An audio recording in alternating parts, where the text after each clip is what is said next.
কৈলাসহর মাগুরুলি গ্রাম পঞ্চায়েত এলাকা সফর করলেন বিধায়ক বীরজিৎ সিনহা। তীব্র নিন্দা জানালেন সীমান্ত এলাকায় বাংলাদেশি পাচারকারীদের হাতে বিএসএফ আক্রান্তের ঘটনার, সেই সাথে অবিলম্বে কাঁটাতারের বেড়ার মেরামত করার দাবিও জানালেন। কৈলাসহরের মাগুরুলি গ্রাম পঞ্চায়েতের ভারত বাংলাদেশের আন্তর্জাতিক সীমান্তে বিএসএফ আক্রান্ত হওয়ার ঘটনার পর বুধবার মাগুরুলি গ্রামের সীমান্ত এলাকা পরিদর্শনে যান স্থানীয় বিধায়ক বীরজিৎ সিনহা। তিনি প্রথমে মাগুরুলি বিওপিতে গিয়ে ১৯৯ নম্বর ব্যাটালিয়নের বিএসএফ জওয়ানদের সাথে সৌজন্যমূলক সাক্ষাৎ করেন এবং অনভিপ্রেত ঘটনার খোঁজ খবর নেন। বিধায়ক বীরজিৎ সিনহা বিএসএফ এর সাথে ঘটে যাওয়া ঘটনার জন্য বাংলাদেশি পাচারকারীদের তীব্র সমালোচনা করেন। সে সাথে বলেন, বিগত কিছুদিন ধরে বাংলাদেশের নাগরিকরা তাদের দেশে ভারত বিরোধী স্লোগান সহ বিভিন্ন কর্মকাণ্ড করছে। এইসবের পরিপ্রেক্ষিতে মাগুরুলি গ্রামের ভারত বাংলাদেশের আন্তর্জাতিক সীমান্তের ৪৭ নম্বর পিলারের কাছে বাংলাদেশি পাচারকারীরা অনভিপ্রেত ঘটনাটি করেছে। এই মাগুরুলি গাঁওসভার ৪৭ নম্বর পিলারের এখানে বাংলাদেশে কিছু নাগরিক জড়ো হয়ে একটা উত্তেজনার সৃষ্টি করেছে। আমরা বর্ডার সিকিউরিটি ফোর্সের সঙ্গেও তারা হাতাহাতি পর্যন্ত পর্যায়ে গেছে। যাই পরবর্তী সময়ে ওরা চলে গেছে। তাদের বর্ডার গার্ড একালে বিডিআর বলতো, তারাও এসছে এবং ফ্ল্যাগ মিটিং একটা হয়েছে এবং বিএসএফ পদস্থ অফিসারের সঙ্গে কথা বলছে দোনো সাইডের মিটিং হয়েছে, ফ্ল্যাগ মিটিং। কথা হয়েছে যে না, আমাদের যারা ফোর্স আমরা যারা আছি আমাদের মধ্যে যাতে রিলেশন খারাপ না হয়, আপনারাও আপনাদের লোকেরা সামাল দেন, আমরা এই অঞ্চলের মানুষকেও আমরা বুঝিয়ে। বিধায়ক বীরজিৎ সিনহা অভিযোগ করেন, মাগুরুলি গ্রাম সহ গোটা ত্রিপুরা রাজ্যের যেসব জায়গায় ভারত বাংলাদেশের আন্তর্জাতিক সীমান্তের কাঁটাতার রয়েছে সেগুলি অবিলম্বে মেরামত করা দরকার। কৈলাসহর মহকুমার অধীনে থাকা আন্তর্জাতিক সীমান্তে কাঁটাতারের মেরামত করার জন্য সাম্প্রতিককালে প্রশাসনের কাছে টাকা এসেছে, কিন্তু যে পরিমাণ টাকা এসেছে তা খুবই স্বল্প। এই অল্প টাকায় মেরামত করা সম্ভব নয় বলে জানান তিনি।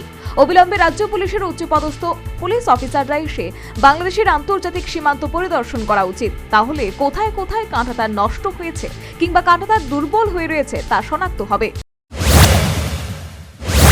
যে কাঁটাতারের বেড়া বেশিরভাগ বেশ কিছু অংশে নষ্ট হয়ে গেছে, সঠিক মেনটেন্যান্সের জন্য ভারত সরকার থেকে কোনো পদক্ষেপ নেওয়া হচ্ছে না। শুনেছি মিনিমাম ফান্ড এসছে, এই ফান্ড দিয়ে তো আর এই বিস্তীর্ণ এরিয়ার যে কাঁটাতারের বেড়াটা মেনটেন্যান্স করা যায় না। দুই নম্বর, আমরা অত্যন্ত দুঃখের বিষয় যে এখান থেকে সাতলাং বর্ডারের দিকে কালাইগিরির দিকে যখন কন্ট্রাক্টররা কাঁটাতারের বেড়ার কাজ শুরু হয় তখন তাদের সুবিধা মতো কাঁটাতারের বেড়া দেওয়া হয়েছে। যেমন কালাইগিরির দিকে প্রায় বাংলাদেশের দিকে আমরা প্রায় 1 কিলোমিটার আধা কিলোমিটার আমাদের জমি ওইদিকে চলেই গেছে, কারণ তাদের সুবিধা মতো কাঁটাতারের বেড়া। তিনি বলেন, বর্ডারের কাঁটাতার শক্ত কিংবা মজবুত না হলে সীমান্ত এলাকায় পাচার বন্ধ করা সম্ভব নয়। তাছাড়া মাগুরুলি গ্রামের ভারত বাংলাদেশের আন্তর্জাতিক সীমান্ত দিয়ে যারা পাচার বাণিজ্যের সাথে যুক্ত তাদেরকে সরকারের পক্ষ থেকে কর্মসংস্থানের ব্যবস্থা করে দেওয়া উচিত। তাহলে এরা এই অবৈধ কাজ থেকে বিরত থাকবে বলে কংগ্রেস বিধায়কের দাবি। এই দিকে মেইনলি প্রবলেম হচ্ছে বাংলাদেশ বর্ডারে ইলিগ্যাল ব্যবসা। আর কি একটা লিগ্যাল ব্যবসা আছে, যেমন আমরা চেকপোস্টে হয়, এইটা একটা ইলিগ্যাল ব্যবসা আর কি।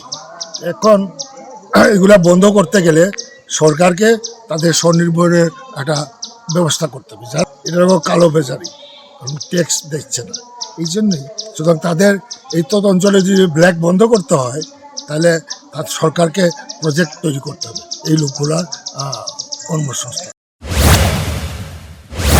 ভারত বাংলাদেশের আন্তর্জাতিক সীমান্তে বিএসএফ আক্রান্ত হওয়ার ঘটনায় মাগুরুলি গ্রামের সীমান্ত এলাকায় থমথমে পরিবেশ বিরাজ করছে।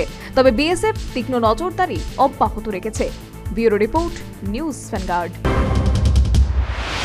সিজা ইনস্টিটিউট অফ কিডনি সায়েন্সেস কিডনির জটিল রোগের চিকিৎসার জন্য এক উৎকৃষ্ট প্রতিষ্ঠান, যেখানে উত্তর পূর্ব ভারতের প্রথম এবিও অসামঞ্জস্য কিডনি প্রতিস্থাপন এবং মৃত ব্যক্তির কিডনি প্রতিস্থাপন করা হয়। এখানে 115টিরও বেশি কিডনি প্রতিস্থাপন এবং উত্তর পূর্ব ভারতের সবচেয়ে বেশি হিমোডায়ালিসিস করা হয়েছে এবং এই সংখ্যা দিন দিন বাড়ছে। সিজা institute of kidney sciences Tripura সরকার সহ অরুণাচল প্রদেশ, মেঘালয়, মিজোরাম, মণিপুর এবং নাগাল্যান্ড সরকার দ্বারা স্বীকৃতি প্রাপ্ত।